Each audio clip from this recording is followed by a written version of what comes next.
I remember my daughter turned 6 months old, and the pediatrician walked in, and she said, "Congratulations, she can now get the COVID shot." And I was like, "No, that's not. I'm not okay with that." And she was like, "No, like it's amazing news." I'm like, "How many people are convinced that?" I mean, the pediatrician walked in and said, "Congratulations." Congratulations, she can get her next round of boosters. Congratulations, you can do these next group of shots. You can do these next vaccines. Hey, you're having dietary issues. Why don't you try this type of food? Why don't you try this? Why don't you try this ointment? And we're looking at it like, I don't feel like a doctor should give me this, number one. Number two, I don't want to give it to my kid.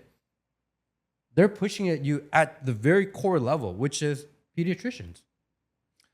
Well, the first moment of life for a human being in this country is a pharmaceutical intervention. All right, upon birth, upon coming out of the womb, within seconds, antibiotic ointment is spread across the child's eyes.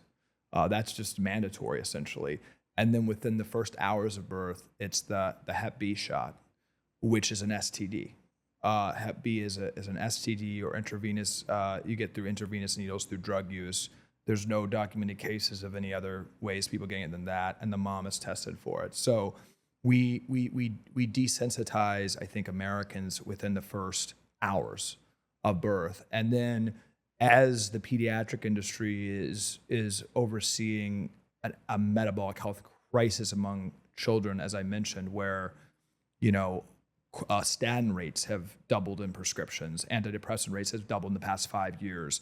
Metformin is now being prescribed to high schoolers like candy. The obesity, every single condition you can name, autoimmune conditions, kidney disease, they're all at an all-time high this year among kids.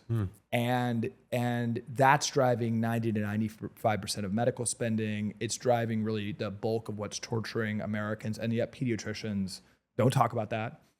They're actually not weighing kids anymore because they've been through a whole TikTok campaign funded by processed food companies. Doctors don't weigh people. They don't talk about weight, even though 100 years ago, an average person you see at the mall today in America, they literally, an overweight person was in the circus 100 years ago. Like it was so rare. There were case reports written about obese people.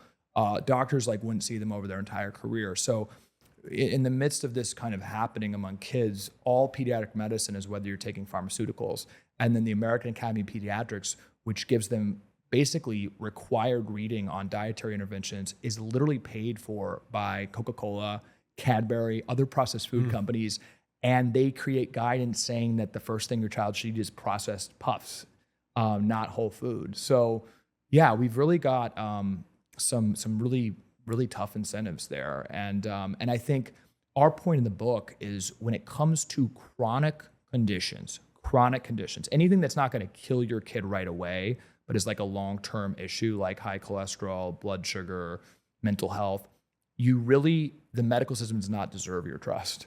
If you have an acute problem, if something's going to kill your kid right away, if something's like an infection or, it's some kind of acute illness, the medical system is a miracle. That's 5% of medical spending right now. The medical system has completely lost their way on chronic conditions, and we really should not be trusting the system on that. And we should be taking a big pause when our doctors are trying to push a pharmaceutical or dietary advice on our kids. But how do we combat that? Because the institutions of health, of pharmaceuticals, they are so big in our society. They run and they decide pretty much everything that our children are eating, watching, everything. How do we combat that? Because as a young parent, I think about that constantly. What do I do for my kid if I can't trust my doctor?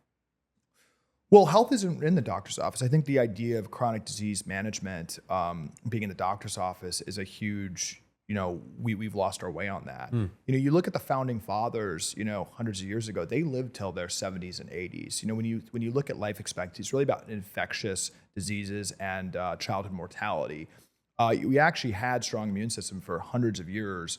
And if you can kind of get through not getting an infection and not dying in childbirth, you actually usually lived a long time. So Peter T has talked about this in his book. If you take out infectious diseases and acute diseases, life expectancy really hasn't grown in the past 100 years. So there's this misnomer that there's been medical miracles to help with chronic conditions. What's actually happened is there was so much trust after World War II, where penicillin, antibiotics, some emergency surgical procedures were credited with winning or helping to win the war. The medical system very strategically took that trust, where science, trust was at an all-time high post-World War II, and then started shifting to chronic disease. So at the end of World War II, the percentage of the medical budget that we spent on chronic conditions was 0%. We didn't have a chronic disease medication. The birth control was the first one. And this industry saw, oh my gosh, for the first time, somebody can take a pill more than a couple of weeks until they're cured. They can actually take it for life. And today, 95% of spending is on chronic conditions. Everything is around lifetime pills, essentially. Ozempic, statins, metformin, antidepressants are prescribed and recommended for life. They're not curing anything, they're managing. So we've taken that and just lost our way on chronic conditions. So to your point, what is a person to do? Well, this is why I think the issue is resonating. This is not a left-right issue. It's actually like a cultural and spiritual problem in the country. Like the fact that we're all like so poisoned that we're becoming overweight and developing these unprecedented rates of chronic conditions and not at our best is a huge problem.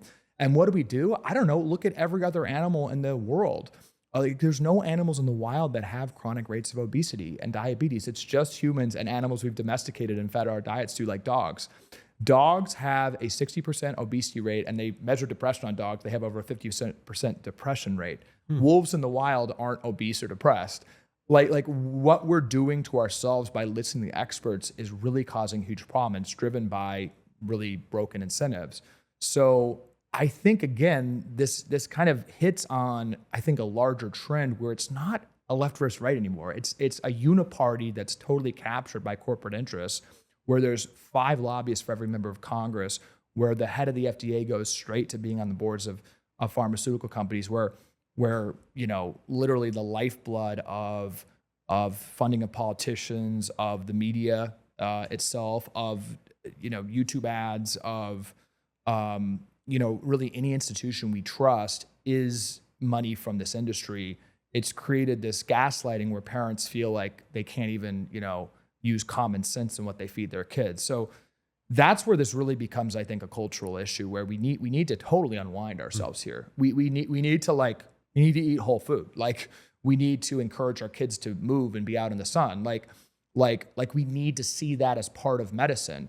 There's no ideology dictating that the $4.5 trillion we spend on healthcare need to wait for people to get sick and then drug them. Like that doesn't even make sense. It's not ideological. Like that money, just take the 4.5 trillion, should be going towards thriving and health and disease prevention of the American people. There's just much better ways to spend this. And that's what I'm working on. You mentioned TrueMed. It's like where the rubber hits the road is just incentives. Like we have these flexible savings accounts. That should go to the clinically appropriate intervention for what we're facing. The clinically appropriate intervention, if somebody is obese, is not to jab them with the toxin for life, Ozempic. It's to, help them on incentivize better lifestyle habits. It's just like we're just blinded from the clinical reality of like what we're facing.